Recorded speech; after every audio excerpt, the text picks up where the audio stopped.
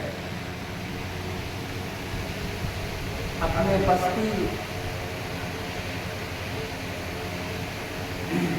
میں 6 تاریخ کو منسوخ کیا گیا ہے شہزادے علی اصغر علیہ السلام سے۔ یہ الگ الگ تاریخوں میں منسوخیت دے دی جاتی ہے۔ سارے شہداء شہید ایک ہی دن ہوئے ہیں، کچھ ہی گھنٹوں میں ہوئے ہیں، مگر لوگ منسوبیت دے دیتے ہیں الگ الگ تاریخوں میں کہ ایک ہی ساتھ اتنے لوگوں کے مصائب کوئی ذاکر کیسے بیان کر سکتا ہے۔ اس لیے الگ الگ تاریخوں میں الگ الگ شہداء کی شہیدوں کو منسوخ کر دیا جاتا ہے۔ تو آج اپنے بستی کے لیے 6 محرم کی تاریخ شہزادے علی اصغر علیہ السلام سے منسوب ہے۔ میں آپ کو جناب قاسم علیہ السلام کے مسائل سناؤں گا، چونکہ اگلی مجلس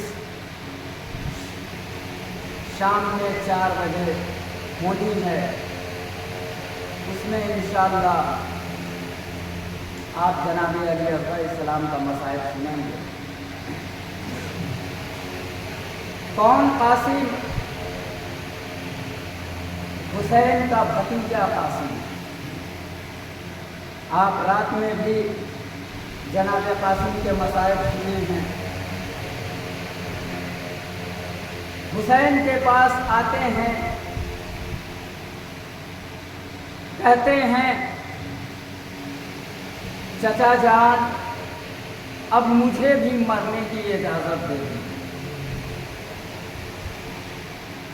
حسین پریشان ہو جاتے ہیں، گھبرا جاتے ہیں، کہا بیٹا قاسم تمہیں میں مرنے کی اجازت کیسے دے دوں؟ جناب قاسم اصرار کرتے ہیں، مگر حسین جناب قاسم کی طرف توجہ نہیں دیتے۔ جناب قاسم واپس آتے ہیں خیمے میں، کہتے ہیں مادر گرامی چچا جان مرنے کی اجازت نہیں دیتے۔ ماں کہتی ہے بیٹا سارے انصار شہید ہو چکے ہیں، اب اصحاب شہید ہو رہے ہیں، جاؤ اور چچا سے اجازت لو اور میدان میں جاؤ۔ جناب قاسم پھر چچا کی خدمت میں آتے ہیں، کہتے ہیں چچا جان مادر گرامی نے اجازت دے دی ہے، اب آپ بھی اجازت دے دیجئے، مجھے میدان میں جانے دیجئے۔ حسین پھر قاسم کی طرف توجہ نہیں دیتے۔ جناب قاسم نے دیکھا کہ جب چچا میری طرف کوئی توجہ نہیں دیتے، جناب قاسم ایک ریگستان میں چلے جاتے ہیں اور کچھ سوچتے ہیں۔ دماغ میں آتا ہے کہ بابا نے ایک تعویذ میرے بازو پر باندھی تھی اور باندھتے ہوئے یہ کہا تھا کہ بیٹا قاسم تم کربلا جاؤ گے اور جب کربلا میں سخت ترین مصیبت آئے تو اس تعویذ کو کھول کر پڑھ لینا۔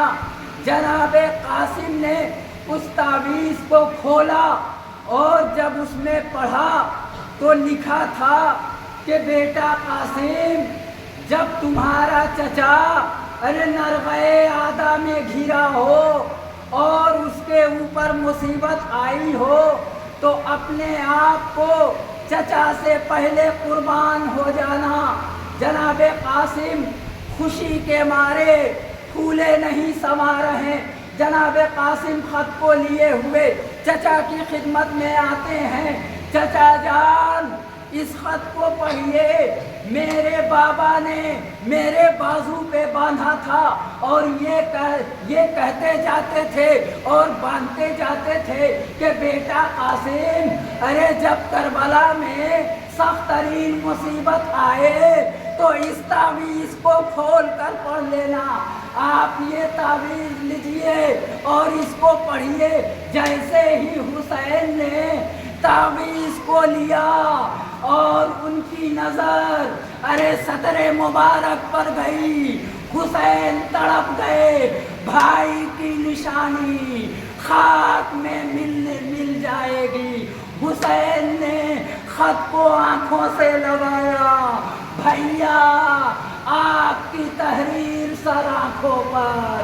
حسین نے قاسم کو اجازت دیا، کہا بیٹا قاسم جاؤ۔ حسین نے خود اپنے ہاتھوں سے قاسم کو گھوڑے پر سوار کیا۔ قاسم اتنا کم سن تھے کہ اپنے سے گھوڑے پر سوار نہیں ہو سکتے۔ حسین نے قاسم کو گھوڑے پر سوار کیا اور کہا بیٹا قاسم جاؤ خدا حافظ۔ قاسم میدان میں گئے، لشکروں پر حملے پہ حملے کرنے لگے. جناب قاسم نے بہت سارے کفاروں کو فنار کیا. اب بسر سعد دیکھتا ہے، کہتا ہے کہ اے ارزق، ارے یہ کیا دیکھ رہا ہے، جلدی جا اور اس بچے کی گردن اڑا دے، ورنہ کربلا کے میدان میں قیامت آ جائے گی. ارزق کہتا ہے کہ اے بسر سعد، ارے مجھے جانے کی ضرورت نہیں ہے، میں اپنے بیٹے کو بھیجتا ہوں، یہ جائے گا اور اس بچے کی گردن لے آئے گا. ارزق کا بیٹا جاتا ہے، قاسم نے وہ وار کیا کہ وہ 2 ٹکڑے ہو گیا. اب ارزق دیکھ رہا ہے، ارزق کی آنکھوں میں آنسو آ گئے یہ دیکھ کر، اور غصے سے ببولا ہو گیا. ارزق اپنی تلوار نکالتا ہے اور جناب قاسم کی طرف بڑھتا ہے، کہتا ہے کہ اب میں اس بچے کو قتل کروں گا. ارزق جیسے ہی میدان میں آیا، ارے قاسم نے وہ صفاقانہ حملہ کیا کہ ارزق گھوڑے سمیت 2 ٹکڑوں میں تبدیل ہو گیا.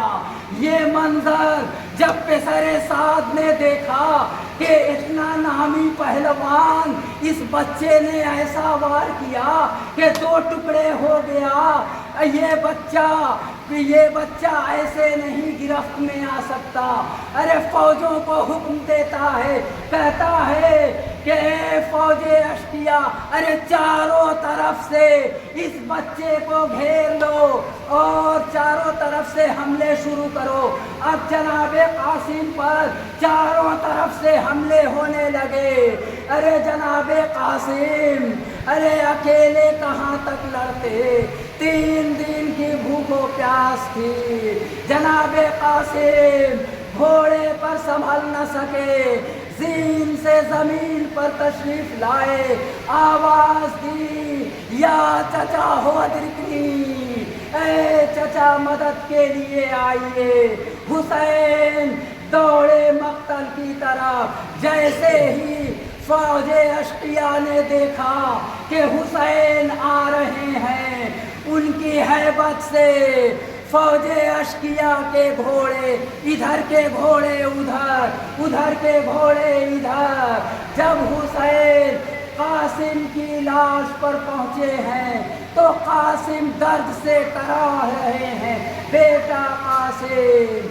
یہ حسین نے قاسم کے سر کو اپنے زانوں پر لیا، ویسے ہی قاسم کی روح قفس عنصری سے پرواز کر گئی. حسین نے قاسم کی لاش کو اٹھایا. اب قاسم کی لاش، ارے قد بہت چھوٹا تھا، مگر جب حسین کی ہیبت سے فوج اشقیا کے گھوڑے ادھر کے گھوڑے ادھر، ادھر کے گھوڑے ادھر، ارے اتنی ٹاپیں جناب قاسم کے سینے پر پڑی کہ جناب قاسم کی لاش لمبی ہو گئی تھی. حسین نے جناب قاسم کو لپیٹا اور لیا. جناب حسین جناب قاسم کو لے کر جاتے ہیں. جناب قاسم کا پیر زمین کربلا پر خط دیتا ہوا جا رہا ہے. حسین قاسم کی لاش کو خیمے میں لے آئے. خیمے میں بیویوں میں کوہرام برپا ہو گیا. واہ قاسمہ، واہ محمدہ، واہ